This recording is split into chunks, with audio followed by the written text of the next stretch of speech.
honestly does not hurt because I numbed it first. So if I can do this to myself, it's obviously not that bad. So what I have to do to get this to stay, I have to color this scar in a little bit darker because that's gonna fade off 30% so that it will match the rest of my skin color. So it'll look a little dark for the first couple days.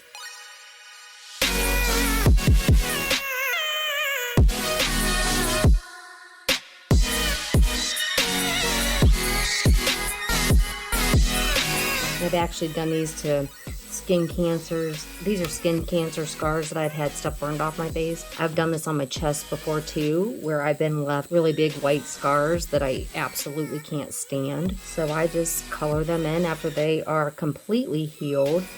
And I'm talking like a couple years of completely healed. It'll look darker, like all permanent makeup, and then it'll fade at least 30 to 40%, and then I won't have a big white circle there anymore. It'll just look like the rest of my skin. Okay, so as you can see, I colored in my skin cancer scar. It looks super dark and it looks crazy, I know.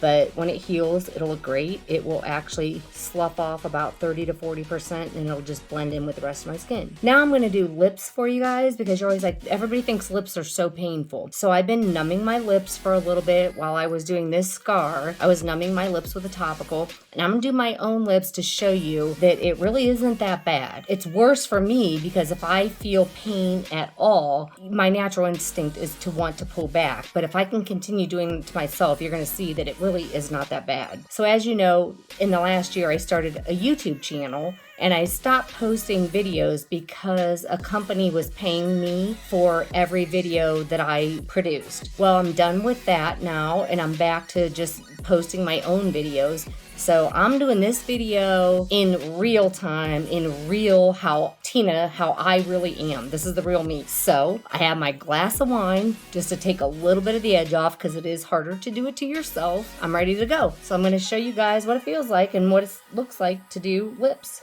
As y'all know, I'm a little bit obsessed with lips lately because I've been doing the hyaluronic acid. So that's why my lips look nice and full, because I've been putting an all-natural hyaluronic acid in my lips because it's pain-free. It's easy to do to myself. I just do it to myself. So I've been doing this 23 years.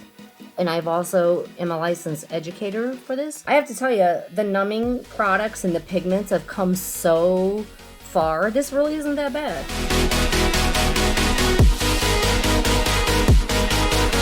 I really just kept going over it so that I'd have a nice guide to go by. So you'll see after I'm going to go ahead and break the skin on the rest of it real quick.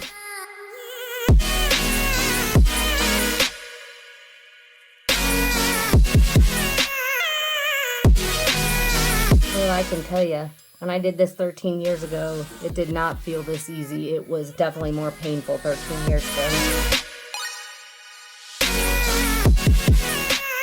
I'm just kind of going quickly right now because right now my goal is to break the skin so I can get it more numb.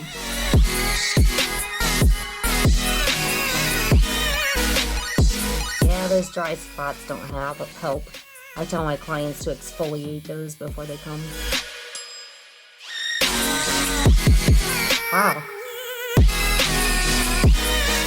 I am actually really impressed because I'm somebody that gets a lot of cold sores, and usually wherever you get cold sores, it's more painful. This really is not that bad. These new numbing products I'm really impressed with. Ooh, okay, that's a little bit ouchy. I'm gonna put a little bit more numbing cream on there because that's kind of wore off.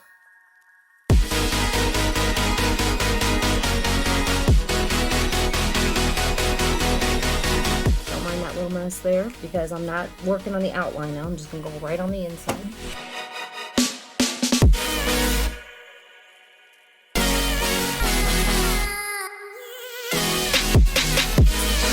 So my goal right there was not to really get so much color in as it was to break the skin so I could get more comfortable.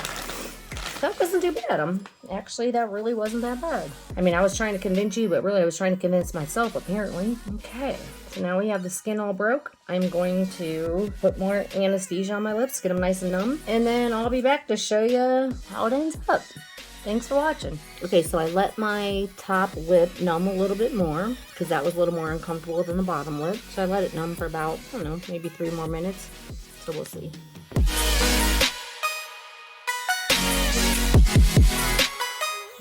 Much better.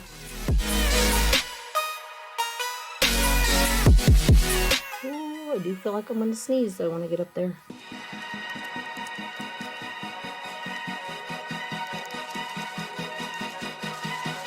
So if you're a potential client, this means nothing to you. But if you're someone that does permanent makeup, if you're wondering why I go here up, because what this does when you go in this direction on the top lip, it rounds it up. If I go from here up on this side, it'll go up nice and round. But if I drop back down on this side, you'll get a really flat, straight line. So I always encourage you to go from the bottom up when you're doing your outline. When you're doing the inside, it doesn't matter. You can do tiny circles, you can do tiny little lines, whatever you do, just make sure you go nice and slow or the pigment is not going to get implanted, and make sure you're pulling it very taut or it's bouncing off like a rubber band. So if you're just doing lip liner, I always suggest you do a lip liner and you shade down.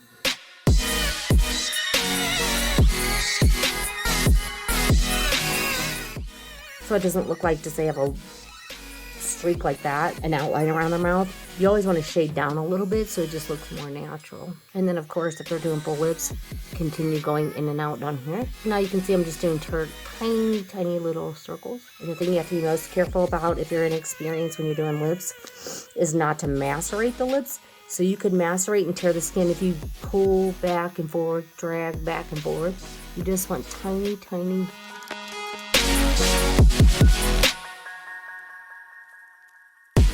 You can go back and forth, but watch how small. Because if you take big drags, you'll tear the skin. So I want that color to sit on there to penetrate the skin. I'm going to go back down on the bottom lip. Actually, you know what? I'm going to have a sip of wine. This is a hot mess.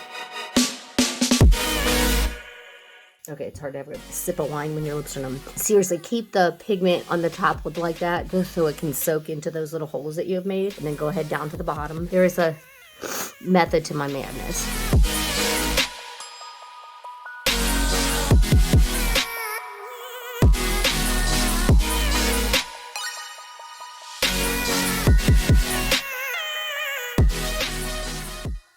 And I just keep dabbing that in instead of wiping it off, just so that I can let that soak into the pores, into the holes. Just working on that outline a little.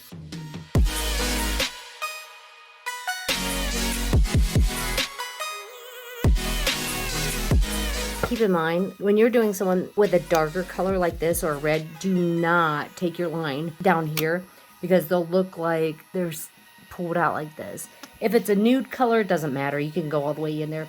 But when it's darker colors or bright reds, do not connect these. You don't want them to look like a joker, and that's exactly what it will look like. So I'm just going to go ahead and leave that on there so the color's settling in. I'm not going to go around the border, obviously, right now because it doesn't look smooth. So I'm just going to go ahead and work in the center a little bit.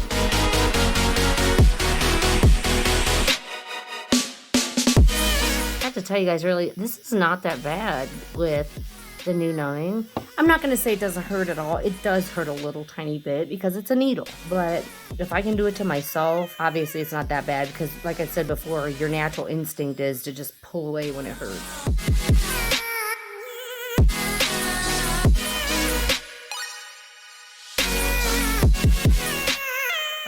So I'm going to let that sit on there. I'm going to put some anesthesia on there so it stays nice and numb the whole time, and we'll be back. Okay, so I just finished tattooing my lips. The little pieces that you see right there, because I still had some dead skin on my lips, I should have exfoliated them before I tattooed them, but that's okay, it's fine. Anyway, they're huge because they're a little swollen. I'm not gonna lie, I actually like them like this, but they're gonna go down. And that color is going to be 40% lighter when I show you the next pictures. So it takes about 3 days for this to peel off to become the color that it's gonna be.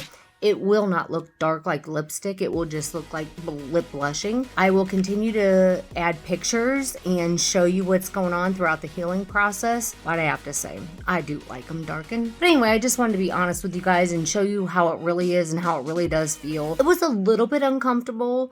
It was nothing like when I did them to myself 13 years ago. The products are definitely better, including the pigments. The pigments are so much richer and they stay so much better. So I wanted to do it, to be honest with you guys, because you're always worried how painful lips are. It was a little bit uncomfortable, so I just would stop, numb them again, and continue.